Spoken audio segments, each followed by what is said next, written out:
Progressive politicians love to talk about raising the minimum wage. It makes them sound caring, compassionate, concerned. They're on the side of the worker standing against the greedy employer. The current call is for a national $15 an hour minimum wage, more than double the current federal rate of $7.25. A number of cities and states are already there, including New York, California, Washington, D.C., and Seattle. Others are considering it. The left casts the minimum wage debate as a war between employee and employer, but most business owners pay their workers as much as they can.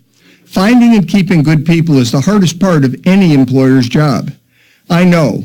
For 17 years, I ran CKE Restaurants, the parent company of Carl's Jr. and Hardee's. Our company and franchise restaurants employed over 75,000 people. But as with most retail businesses, our profit margins were razor thin. Based on my experience, if we adopt the national minimum wage of $15, here's what will happen. 1. A lot of people will lose their jobs or have their hours reduced. According to a 2014 Congressional Budget Office study, just a $10 minimum wage would cost 500,000 jobs as businesses terminate employees. Obviously, far more jobs would be lost at $15 an hour. To survive, employers would have to reduce hours, even for workers who manage to keep their jobs. That's a pay cut. 2, businesses will close, and the jobs they created will disappear.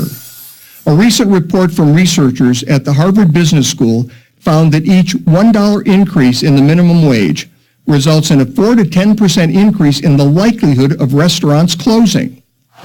An over $7 an hour increase to $15 would be devastating, not only for restaurants, but for small businesses and their employees.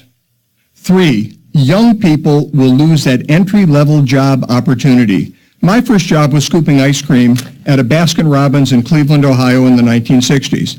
Now, it paid just $1 an hour, but it taught me valuable lessons like the importance of showing up on time, teamwork, and presenting a happy demeanor to customers. No one can get that better job until they have their first job. 4, the cost of all workers will have to go up. If you hire a dishwasher at $15 an hour, your cooks will be unhappy with their wages. You're going to have to pay everybody more, which increases labor costs across the board. That's more pressure on profits. Too much pressure and you're out of business. 5, fewer people will open businesses. $15 an hour is a very steep hill to climb. Would-be entrepreneurs will do the math on labor costs and realize it's just not worth the risk. This is a real cost to the economy that we can't measure. A company that never exists never employs anyone. 6, prices for everything will go up as businesses pass higher labor costs along to consumers. One of 2 things will happen. Either consumers won't pay the higher prices and businesses will lay off workers or close, or consumers will pay higher prices and have less money to spend elsewhere. Either way, the higher minimum wage will represent a drag on the overall economy. Now, this may sound like doom and gloom, but it's already a reality for many business owners and workers in the cities and states that are raising the minimum wage.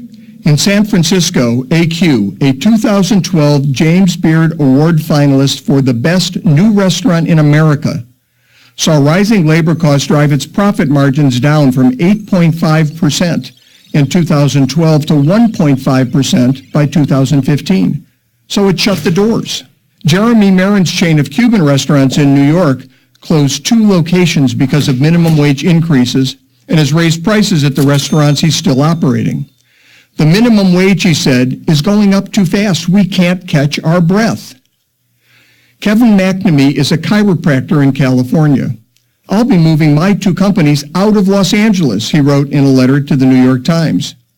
When the city compels me to pay employees $15 an hour, it comes out of my pocket. Last year, my employees made more than I did. Now, these stories are already all too common. Expect them to become more so as cities and states pile on the $15 minimum wage bandwagon. So, if a $15 minimum wage doesn't help workers and doesn't help employers, who exactly does it help? Well, maybe just the progressive politicians who manage to mislead voters into believing that it's the right thing to do. Sounding caring, compassionate, and concerned is all well and good, but having a job is better. I'm Andy Pudzner for Prager University. PragerU teaches what isn't taught. This video is just one example. Please consider making a donation. It matters.